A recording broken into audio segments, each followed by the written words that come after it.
અમરેલીથી breaking news સામે આવી રહ્યા છે। અમરેલી તાલુકામાં પોલીસ સ્ટેશનમાં પોલીસ વિરુદ્ધ ફરિયાદ નોંધવામાં આવી છે। જે પ્રકારે સમાચાર મળી રહ્યા છે, અમરેલી તાલુકા પોલીસ સ્ટેશનમાં પોલીસકર્મી વિરુદ્ધ જ ફરિયાદ નોંધવામાં આવી છે। મહેશ રાઠોડ નામના પોલીસકર્મી વિરુદ્ધ દુષ્કર્મની ફરિયાદ નોંધવામાં આવી છે। જે પ્રકારે સમાચાર મળી રહ્યા છે, પોલીસ સ્ટેશનના પોલીસ કર્મચારી વિરુદ્ધ 376 મુજબ ગુનો નોંધવામાં આવ્યો છે। પોલીસકર્મી વિરુદ્ધ જ દુષ્કર્મની ફરિયાદ નોંધવામાં આવી છે। ફરિયાદી મહિલા સાથે પોલીસકર્મીએ બાંધ્યા હતા શારીરિક સંબંધો તેવા પણ અહેવાલો પ્રાપ્ત થઈ રહ્યા છે। લગ્નની લાલચ આપીને અવારનવાર શારીરિક સંબંધો બાંધ્યાનું પણ સામે આવી રહ્યું છે।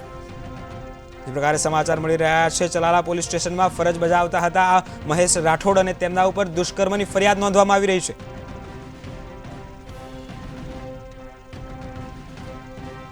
તો મહેશ રાઠોડ નામના પોલીસકર્મી ઉપર દુષ્કર્મ વિરુદ્ધ ફરિયાદ નોંધવામાં આવી છે।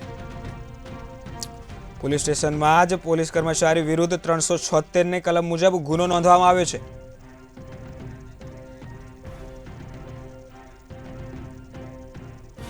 જે પ્રકારે પોલીસકર્મી ઉપર ગુનો નોંધવામાં આવ્યો છે તે માટે સંવાદદાતા સમીર આપણી સાથે ફોન પર જોડાઈ ચૂક્યા છે। સમીર, શું છે સમગ્ર મામલો? બિલકુલ ધવલ, અમરેલી તાલુકા પોલીસ સ્ટેશનમાં પોલીસ કર્મચારી વિરુદ્ધ દુષ્કર્મની ફરિયાદ નોંધાઈ છે। મહેશ રાઠોડ નામના પોલીસ કર્મચારી વિરુદ્ધમાં 376 મુજબ ગુનો દાખલ કરવામાં આવ્યો છે।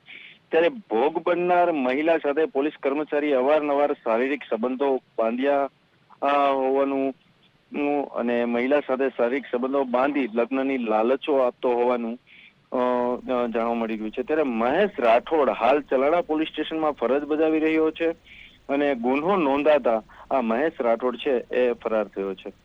ત્યારે જે અમરેલી તાલુકા પોલીસ સ્ટેશનમાં આ પોલીસ કર્મચારી વિરુદ્ધમાં દુષ્કર્મની ફરિયાદ નોંધાઈ છે। જી પરેશ, સમગ્ર માહિતી બદલ આપનો આભાર।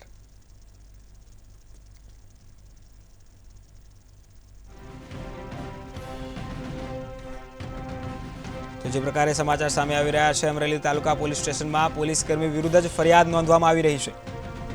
પોલીસકર્મી મહેશ રાઠોડ નામના પોલીસકર્મી વિરુદ્ધ દુષ્કર્મની ફરિયાદ નોંધવામાં આવી છે। પોલીસ સ્ટેશનમાં જ પોલીસકર્મી વિરુદ્ધ 376 કલમ મુજબ ગુનો નોંધવામાં આવ્યો છે।